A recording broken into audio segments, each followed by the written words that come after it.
Okay, thank you everyone. Hopefully you've all had an opportunity for coffee and enjoyed your session so far this morning. And it gives me pleasure to welcome Professor Graham Gibbs, who in fact is a City alumni. So welcome to Graham and his talk on improving student learning. Thank you. Good morning. The event here today is being repeated all around the country. National student survey scores for assessment and feedback are the worst of all scores. Some of them are quite intractable and people are having difficulty improving them. It's a problem everywhere, and annual efforts to try and improve teaching and learning or events like this are all being focused around an assessment and feedback. I know because I'm speaking at several of them. What tends to happen at these events is that you get really enthusiastic, committed teachers saying, this is what I do, and they describe some of an innovation, they describe a practice. I have difficulty often looking at these practices, trying to understand what's going on, what it's for, and how would you know if it had succeeded. So people are doing all kinds of interesting stuff. This presentation today is about how to think about assessment. It's about how to understand what's going on, diagnose problems, so you've got a good rationale for choosing what to do about it. And innovation isn't necessarily the solution. A second focus of this talk is about programs rather than modules. I haven't heard anything yet and seen anything in your program that goes beyond the level of what an individual teacher does in an individual module. I haven't seen people thinking about how does assessment work at program level. The NSS scores are about students responding to the experience of assessment across a program. And you can't get there just by fiddling about with individual modules. You need to do program level things. And it's places that have tackled that are making progress on it. And the third thing, of course, is that we're now in some kind of a market. It's a very odd market and it's driven by some very odd information, but it's a market. Now, how much this actually influences student choice, what they're prepared to spend, where they're prepared to go, I have no idea. But it's certainly attracting the attention of PVCs and the QAA and so on, because they've now got some numbers to look at, which they didn't have before, which they think makes some kind of sense about what's going on.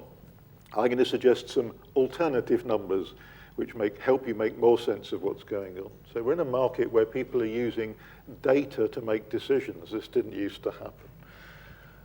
I think trying to explain things in a complex area like this, it helps to tell stories in a way. And my story starts with a mystery, and it's a degree program that ought to work, but doesn't. Now, this is a degree program I've researched in detail, one of a whole series from a big national project about working with whole course teams addressing assessment issues. I was very impressed with the teachers. This was not a problem of teachers bunking off, marking late, not giving feedback, not thinking about what they were doing. These were really committed, thoughtful people who'd been innovating like crazy for the last decade. They migrated from dull examinations that rewarded regurgitation to coursework and of all kinds of interesting forms. There's lots of written feedback. If you want to think, if you're doing back of the envelope calculations about how much 15,000 words over 3 years is, don't bother. It's a lot. That's all you need to know. I think probably only the Open University exceed this place in terms of how much written feedback students get. So there's no problem here about the volume of feedback either. If you look at their curricula, learning outcomes are specified properly, assessments aligned with the learning outcomes, criteria are specified properly. The QAA would be delighted with this degree program, and it doesn't work. This is not what solves the problem. If you research what's happening, the first thing is that students don't work very hard. Not only do they not work hard, they don't distribute their effort at all evenly across topics. So they're highly selective about what they study in terms of weeks and topics. So this is a real problem. I'm going to just say something about that. There are repeated international surveys of how much time students put in, and students in England put in less time than any other country in Europe by some margin. There are whole subject areas in Britain, like media studies, where the average student weekly effort is below 20 hours. Now, given that our semesters are shorter than anybody else's in Europe, in order to meet the Bologna requirements in terms of how many hours make up a bachelor's program, such students, on average, would have to study for 9 years to produce a bachelor's program. So we are an awfully, awfully long way below the amount of effort that students should put in. Does it matter? Yes, it does. Time on task is one of the most important educational principles. If one of the most important things that teachers do is design their courses in such ways that students spend enough time on the right things. Our assessment systems fail horribly to achieve that. We've moved to kinds of assessment that fail to get time on task. Time on task is one of the best predictors of learning gains. So here's the first failure. These students don't work anything like hard enough. They don't think there's a lot of feedback, even though there is, which is quite a problem because these teachers spend their weekends writing feedback, and this is a very common phenomenon.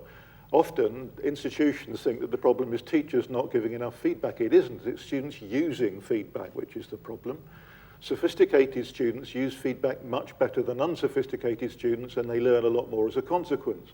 The big variable in feedback is not the teacher, it's the student. We need to look at that. They don't think it's useful, and they don't make use of it. So there's a mystery here. Why not? They're given all this carefully, professionally produced feedback. They don't think it's useful. They also don't think it's clear what the goals and standards are, despite the fact that everything's written down in incredible detail. Now, here's an interesting phenomenon. The QAA has been bashing on for years about this. Our documents are fuller than they have ever been about exactly what we're trying to do in our courses. It appears not to help at all. Not only that, because we write it down, we seem to have stopped trying to explain it. So actually writing it down seems to be the problem, not the solution. The QAA's advice on this is so poorly informed, it's embarrassing. And on top of everything else, they're unhappy. Of course, with KIS, being unhappy matters a lot nowadays. So my job is to help think about assessment in such a way that this can be understood and we can see what you might do about it. How has this been caused, despite committed, hard-working teachers, and what would you do about it? Okay. Now, the first thing we need to know about assessment is that the most common thing that happens is that it messes students up. That assessment is one of the vehicles for stopping students from learning. And I'd just like to illustrate this with a whole series of quotes from research going back many, many years. This is a student from MIT. So this is a student who's spectacularly successful at studying, or they wouldn't have got into MIT in the first place.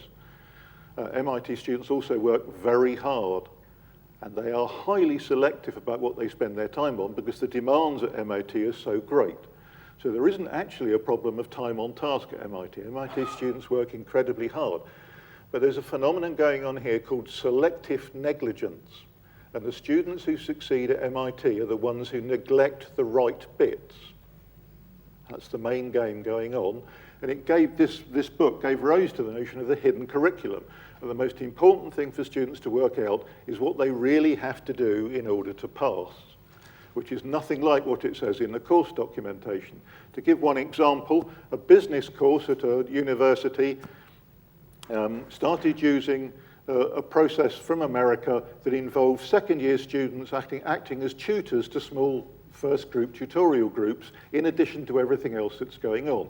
It's a well-designed scheme. You run it exactly as it says on the tin, and you get what it says on the tin you'll get, which is 1 grade higher than students would otherwise have got from attending 6 or 8 such student-led tutorials. I was involved in researching this with a colleague, and we discovered that the first-year students only needed to turn up to the very first of these student-run tutorials to get the full benefit of 1 grade higher than they would otherwise have got. And I thought, this is magic, this is gold dust. 1 hour, and students improved by a grade. So we had to find out what was going on in this very first tutorial with a second-year student. And of course, what it was about was the second-year student telling them what the hidden curriculum was. That's all it was, that's all it took. Okay? Next thing.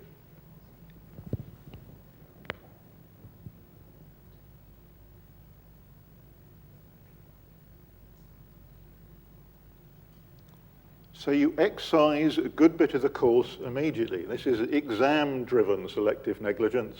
question spotting, and all that kind of phenomenon. This is from Edinburgh, and it's similarly from a very long time ago. Your students are working in Tesco's, or they have a flat at the far end of the central line or something. They've got all kinds of demands on their time, and they're going to be very selective about which bits of your courses they study. Now, there are some curricula where this doesn't matter, provided they get really committed to some bits of it. They learn the discourse through which you process that stuff, and it doesn't matter if you cover all the topics.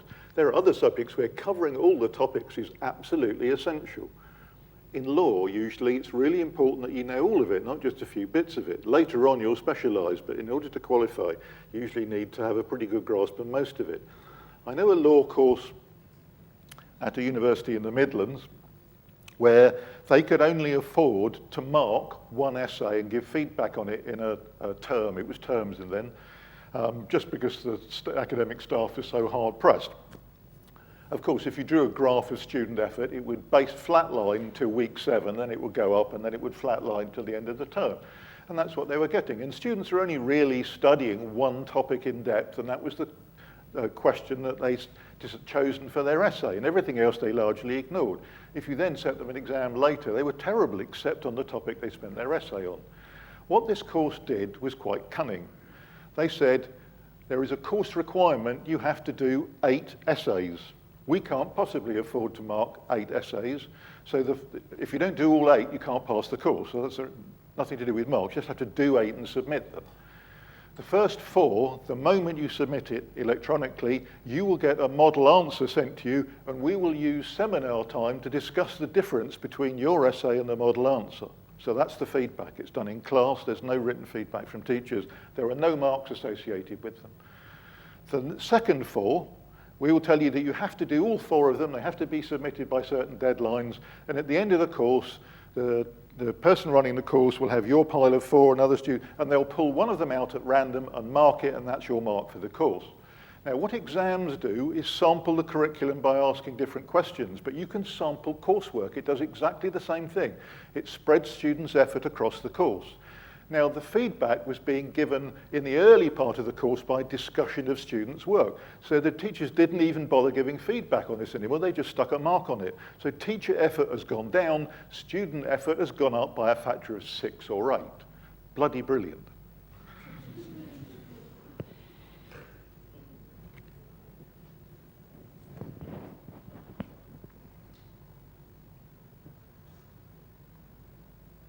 I interviewed this student. So it defeated the object in a way.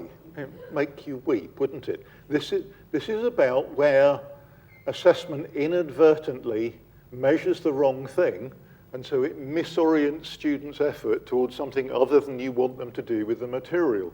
One of the case studies in the session I just attended involved using regular multiple choice question tests in class.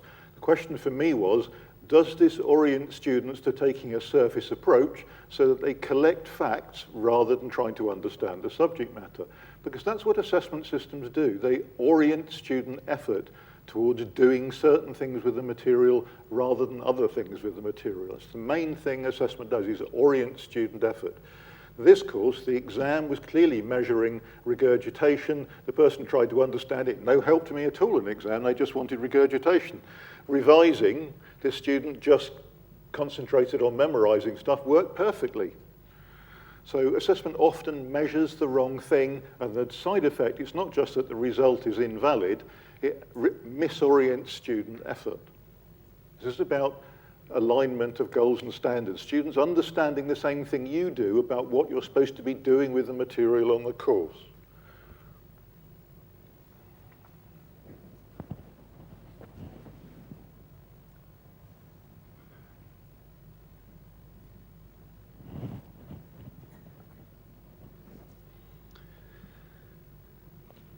The Americans call this faking good.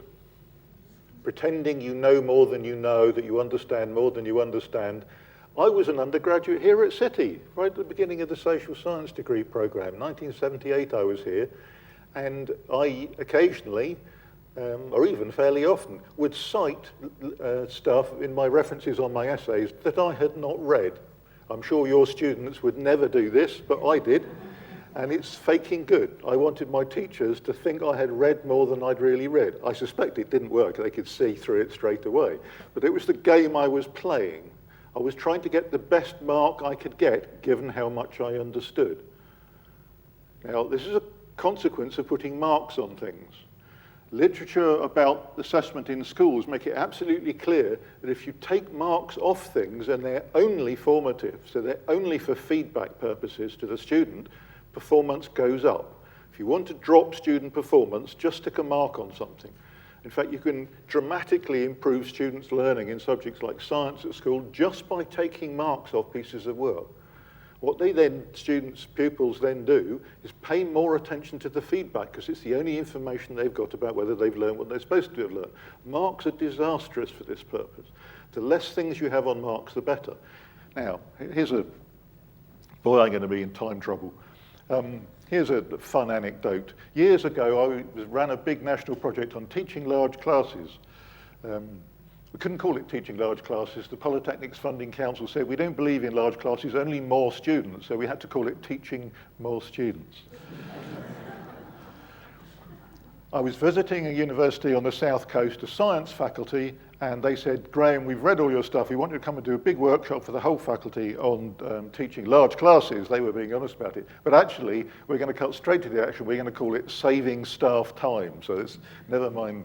So that's what they did. One guy, before I turned up, had done an analysis of the assessment data. And he got this spreadsheet where every row was a student, and every column was an occasion in which a mark was stuck on a piece of work that eventually contributed to their degree classification.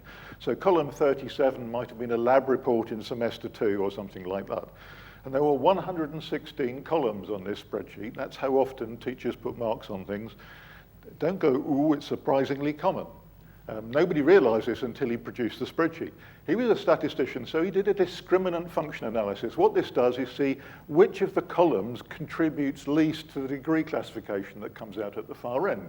And he did the analysis, and you find out which column it is. It might have been that lab report in semester 2. Throw it away and see if anybody gets a different degree classification. They didn't. So he did the analysis again, threw another column away, carried on and on and on, until the very first student out of 80, that was what was a large class was in those days, 80. The very first student out of 80 got a different degree classification, which is a fairly sensitive measure, really, by which time there were only 6 columns left. So 110 out of the 116 were a complete and utter waste of time for the person of discriminating between students. Now, they might have served a function of getting students to do some work or something like that, but you can do it a lot cheaper. You can get students to do work in a lot cheaper ways than marking stuff. There's all kinds of cunning strategies you can use to get students to do work. This kind of analysis has been repeated all over the place. In many institutions, you only need about 10% of the marks you currently use. Your courses are too small. Your rules about what you have to mark are absolutely stupid. Oxford does sometimes 11 marks in 3 years, perfectly adequate. You don't need to do more than that. The reason that Oxford gets very high assessment and feedback scores on the NSS is that nearly all their assessment and feedback is formative only. It's tutorials. You write an essay and discuss it. They very rarely mark anything, and it works brilliantly. Stop marking stuff. Take the marks off. Students will then stop pretending. Okay. Of course, sometimes things work. Now, I haven't got time to tell you about all of these, but I'll tell you about one because it's so much fun. I've collected hundreds of these from journals about improving teaching in Egyptology or whatever, that say they did something with assessment and there's some evidence that it worked. And I don't mean there was a positive reaction. I mean marks went up, students put more time in, the external examiner commented on qualities or something like that. There was some clear evidence that things got better as a result of manipulating assessment. And I collected them and then tried to understand what the hell was going on. Here's one. Psychologist, this was actually Oxford Poly as it was then. Psychologists, they're in a pub on a Friday evening, they're crying into their beer because they're going to spend the whole weekend marking psychology lab reports, and they're telling each other the things they write over and over and over again on students' lab reports. You have not labelled the axes of your graphs. Next week, you still have not labelled the axes of your graphs. And they was quite enjoyable, and they were writing them down on beer mats as they called them out. They're going, oh, that's a good one. And then somebody had a bright idea, and they collected up all the beer mats, and they got it onto one side of A4 in 6-point times with a little box next to it. So number 37, you have not labelled the axes of the grass. Tick the box, avoids repetitive strain injury. Fantastic. And then somebody had a much better idea, and they gave this sheet to the students and said, when you submit your lab reports, clip this to the front and tick all the things you've done wrong. And the very first time they did it, they got technically perfect lab reports from virtually everybody, and they had to completely change the criterion standards in order to spread students' marks out again. They spent the last 10 years of their lives doing this over weekends. Feedback doesn't work because teachers give it. Feedback works because something goes on in students' heads. You've got to do things so that students think about the quality of their own work. They have to become self-supervising, like you before you submit a journal article. Is my journal article good enough to be sent off without being embarrassing when I get reviews back? You've internalized what goals and standards and forms of writing are like. And you're very rigorous in reviewing that before you submit it. All you've got to do is get students to do the same thing. Now, somehow, you've got to get those goals and standards and criteria into students' heads so they understand what they are, and then you've got to use mechanisms so that they apply them to their own work. Unless both of those two things happen, you writing feedback is a waste of time. It isn't you writing feedback that does the job, it's what goes on in students' heads that does the job. And I've got lots of interesting things here. If you want to hear lots of these, there's a publication I wrote for Leeds Met. It's within the conceptual framework I'm talking about today, and it says, if your disease is students aren't working hard enough, here's some cunning assessment strategies that will hardly take any of your time at all that solves that problem. So they're categorized. So it's a whole load of practices against what the problem is, and these examples are amongst there, and other case studies from Leeds Met. But that's all about micro-level tactics. We know a lot about why students don't read feedback, but the most important thing here is that it doesn't feed forwards. The main reason students don't read feedback is that it doesn't help them to do the next thing they're going to do. If you do a great big essay in week 7 and don't get it back to week 11 and then it's the next semester, they're not going to use it to do the next thing they do. It's pointless. Feedback only works as part of sequences of things where they know what's happening next and it happens in time to help them do the next thing. There's loads of evidence from all kinds of contexts that it's sequenced assessment where feedback is part of an ongoing process of getting better at things that works. The Open University have fantastic schools for assessment and feedback. Their modules, their courses have 8 assignments. Many of those assignments are designed as sequences where each one helps you to do the next thing and it builds up as you go on.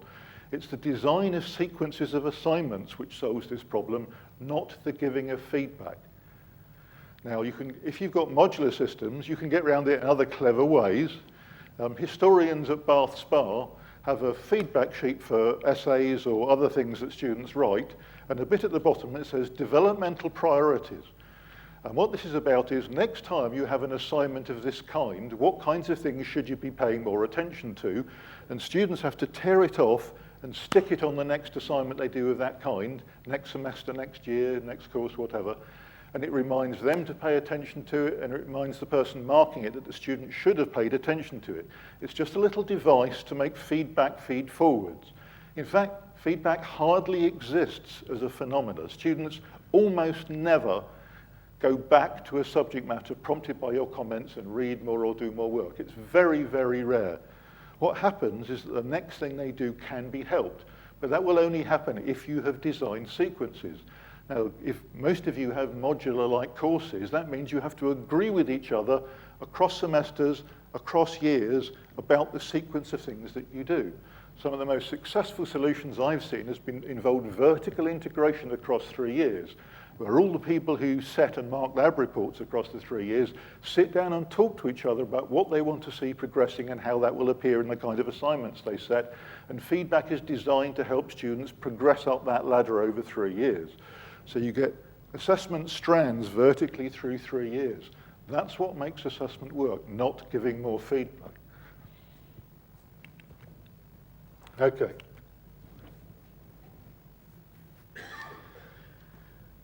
The principles here, you need to capture student time on task. You need to engage students with the right kind of learning activity, taking a deep approach, trying to understand that the way they perceive your assignments and their demands has to get students to go about their studying in appropriate ways. That's a really important feature. You have to provide enough quality feedback in time to be useful, and there has to be a way that students use that feedback and become self-supervising. Becoming self-supervising is a really important part of the process.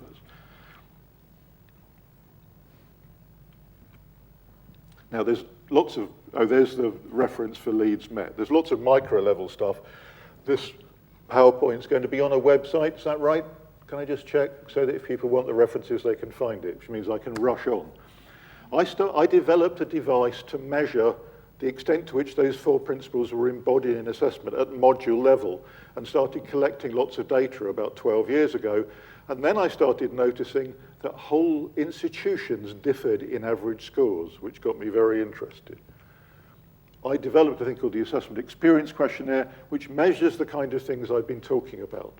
There's just ratings scales like, on this course, it's quite easy to do well without studying many of the topics. Strongly agree to strongly disagree. There'll be those kind of questions. So if you've got NSS scores about assessment and feedback and you don't understand what it means, try using the AEQ, because it goes to the next level of detail. And secondly, it's based on a conceptual framework, whereas the NSS is not. So the AEQ will help you to get a better grip on what's happening. It's used an enormous amount. So there are the scales of the questionnaire. And then I started finding these huge institutional differences, just on individual questions. On this course, it's possible to do quite well without studying much. That's a big difference. You don't get differences that big on the NSS. Almost all the questions I asked showed absolutely enormous institutional differences. Now here, we're talking about institutional cultures about the way assessment is approved through quality assurance systems. In effect, that's what's going on. There are different norms in University A than University B about what is acceptable. University A is the open university. They impose an assessment regime across all courses. Whoever you are, they have almost exactly the same framework for assessment.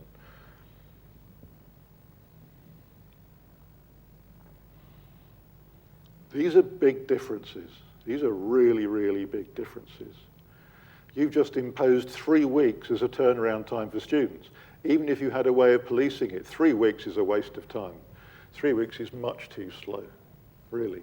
I mean, it's a goal hardly worth pursuing, it's so slow.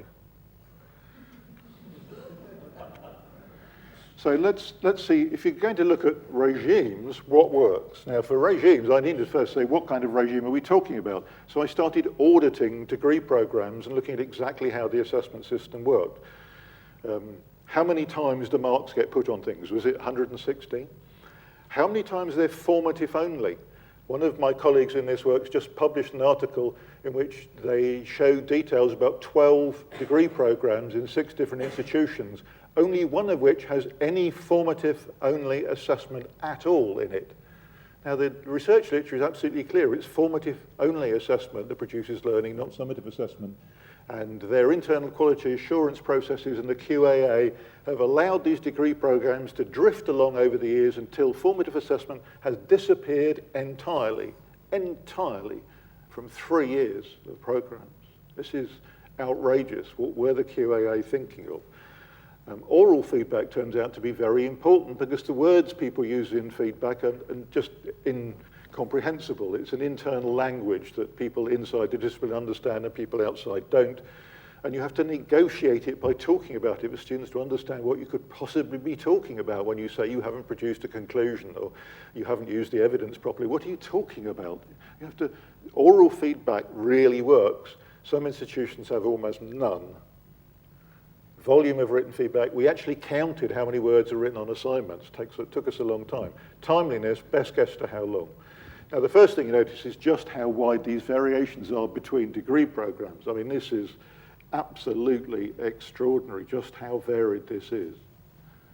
Number of times formative only assessment between 0 and 134 in 3 years. So you can tell which one of these is going to produce better learning. Variety of assessment turns out to be a really fascinating one, as we will see. This is people innovating in the way that are described here. Is it a good thing?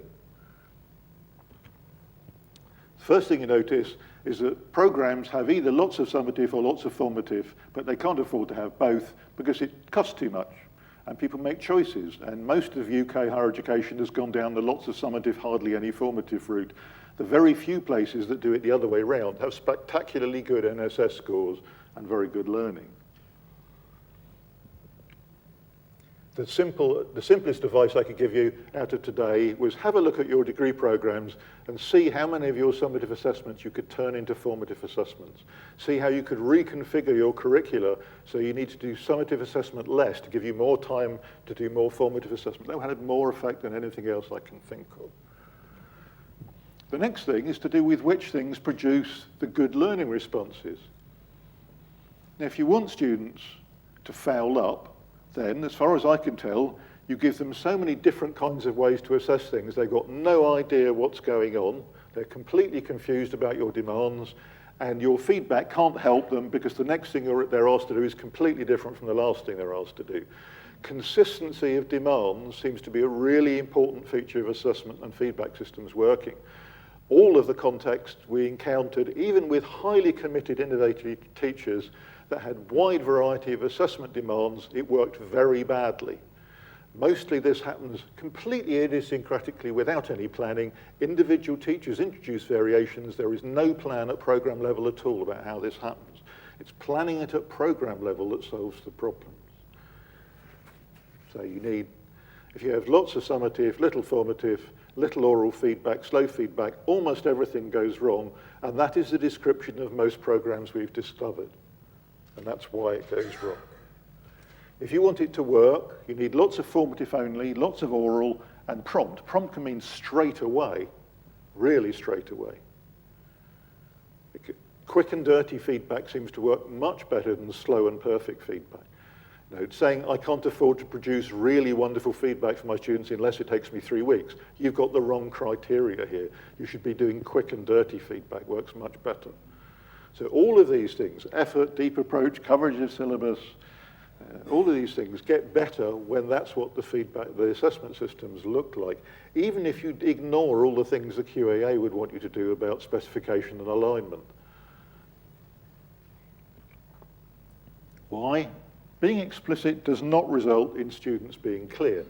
I can give examples from business schools where they spent years and years writing criteria in ever more elaborate detail about what a business report is and what a good business report is and how it works. And none of it makes any difference to students at all.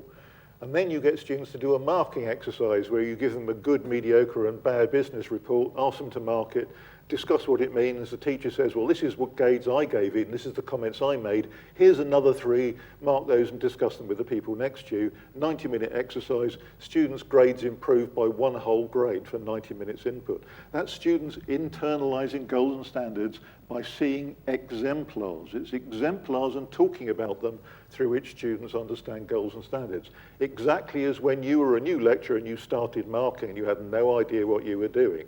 You needed to see lots of students' bits of work and probably talk to some of your colleagues and see what they did before you got the hang of what the hell you were doing.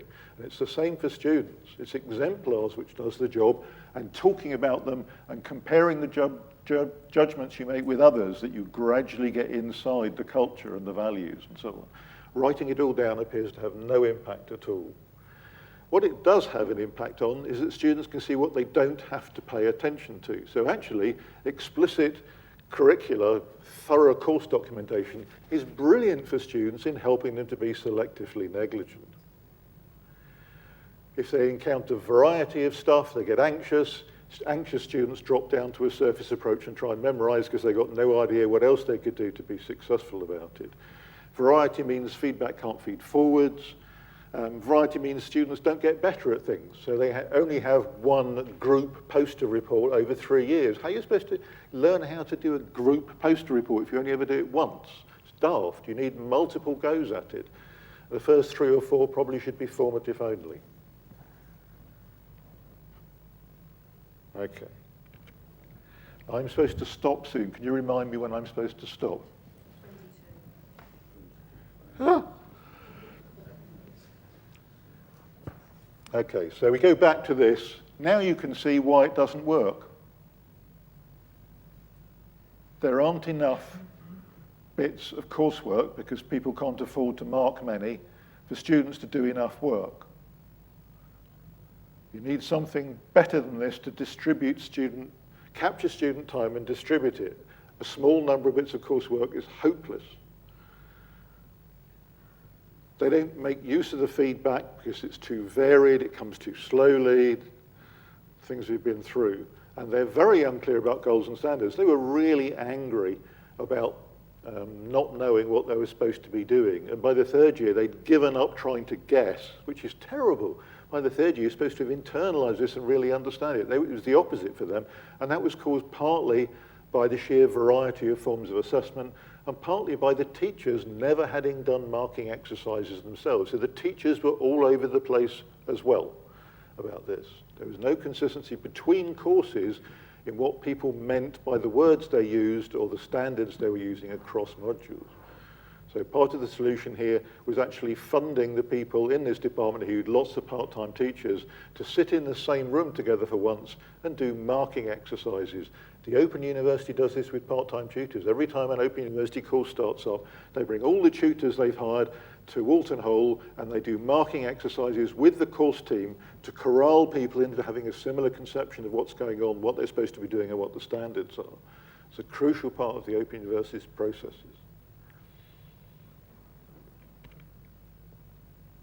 Okay, so I've explained all that. What do? Well, they should reduce the variety, increase formative, separate formative and summative. For example, dry runs at new forms of assignment. Two-stage assignments, where the first stage is formative with some quick informal feedback, and the second stage they submit for a mark, but no feedback. That works very well. Students pay attention to feedback, so it helps them to do better on that assignment. Multiple stage assignments work exceptionally well. Giving feedback on drafts, just like with a PhD, makes a huge impact on the quality of work. Some institutions' quality assurance rules forbid teachers from giving feedback on drafts because it, and I quote, artificially inflates student performance.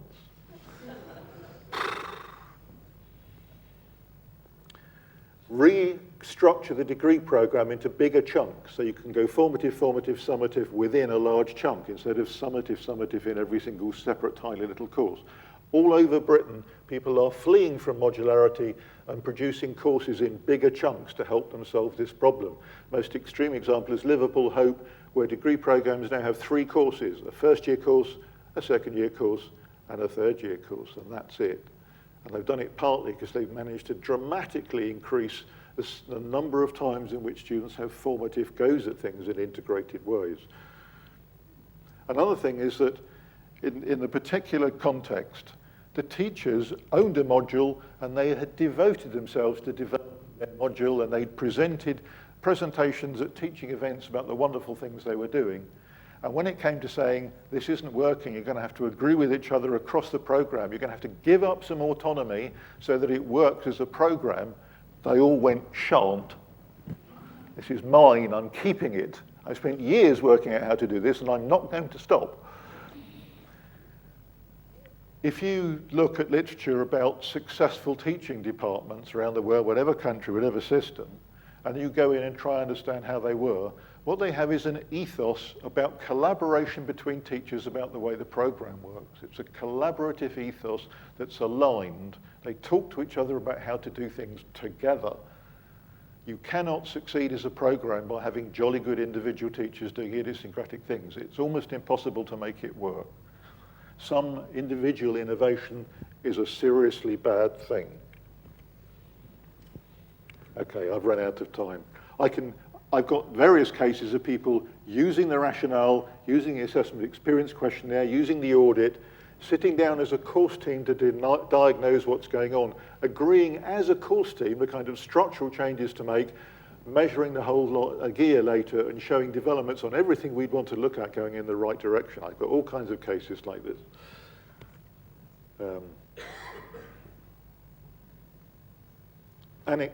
Just one anecdote, because Brooks University Huge differences between subject areas in average marks.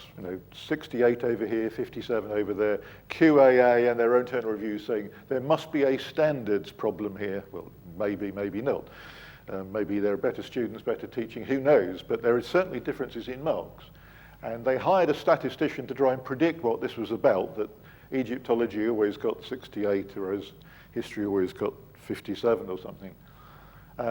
And was it student A-level grades? Was it marks on previous modules? Was it the pattern of assessment? They did this massive multivariate analysis with every variable they could punch into this thing. Found absolutely nothing at all about what was going on. They couldn't understand it. And there was a centre of excellence at Brookes about standards. And they had a visiting academic, an ethnographer from Norway called Anton Havnes. And he said, this really intrigues me. I won't attempt his Norwegian accent. Tell me which subject areas have got very high average marks and which ones have got very low average marks. And he did what ethnographers did. He went away and hung out with them for a bit. And he came back about 2 months later and said, I know what's going on. The academics in the subject areas with high average marks have a curry together on Fridays.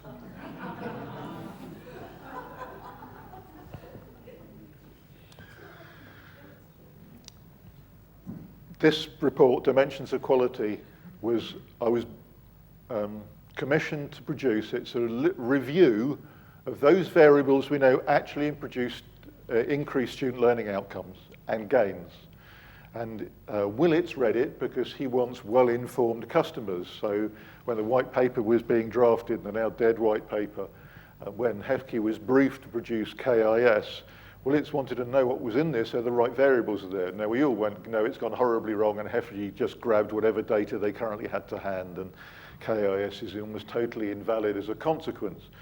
But the idea was to say these are the variables that actually make a difference. If we're going to tell students about anything, we should tell them about these. And the feedback one is some of the most important one. What is the ratio of formative to summative assessment? In many institutions, it's 1 to 10. At Oxford, it's 10 to 1. It's that different. The ratio formative to summative assessment is something that students wouldn't understand what you're talking about, but it's the right variable to look at. The way of using data to understand what's going on within this conceptual framework is now being used by about 20 universities on quite a large scale. The project's called Tester, that's the website. All the tools are there, case studies and so on. If you want to use it, it's a do-it-yourself job. It's quite easy to do. Thank you.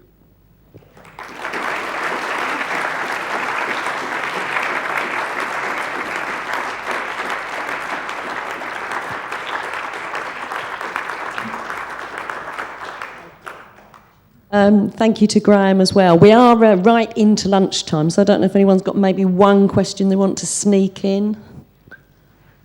Patrick? I'm here. I have to face you, I'm deaf. Okay, yeah, thanks very much. I enjoyed the talk a lot. Lots of interesting, challenging points. I've got a couple of quick questions. First of all, what does quick and dirty feedback actually look like? And the second question I would ask is, you talked about using too many summative assessments, but I think you also made reference to these assessments linking to modules. I think something which is difficult for us to do, even if we do want to produce our assessments, is, well, the difficulty is that we do write in terms of modules. Programs at this university, like many others, are still modularized. So therefore we are expected to have one summative assessment per module. Well, this is either a faculty or institutional quality assurance thing about, do you allow modules to be pass-fail? How big should modules be?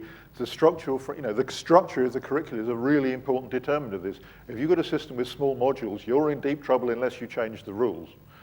So that's that. The first one, what does quick and dirty feedback look like? One of my examples I didn't talk about was an engineering course where students did problem sheets every week. Every couple of weeks, they came to a lecture theatre like this. They handed in all the problem sheets that they'd done, and then they sat down, and an administrator quickly shuffled them, handed them, you sit down, there's a whole bunch of other students' problem sheets with a kind of marking scheme that a postgrad would need if they were going to mark them, and they marked them really quickly.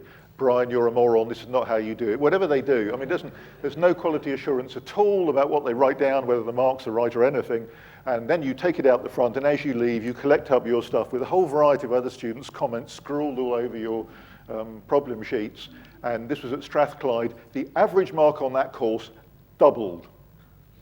They took the teacher out of the system, and students thought much more carefully about the quality of work because they're involved in a peer marking system which was not designed to produce marks. It didn't. There was an exam at the end of the year that produced marks.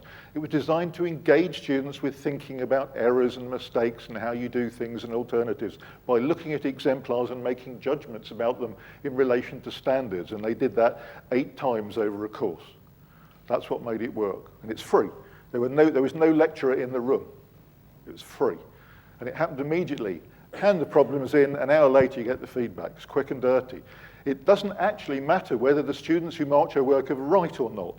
There's literature about all kinds of stuff where if you get feedback back that's wrong, it makes you think even more carefully about your own work because you don't know whether it's right or not. It isn't right feedback or perfect feedback that does the job. You just have something which has got to engage you. You can discuss your feedback in class. Worcester College, to have this fascinating tutorial process where students bring all the work they've done that's got feedback across all the modules they're taking, and they sit down with their tutor and they discuss what the hell it means.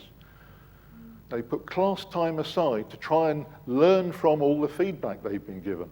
And that's very cheap in a sense. And it's an add-on that multiplies the effect of the feedback by putting a little bit of class time aside into it. Things of that kind. Model answers, I mean, all kinds of things. Okay.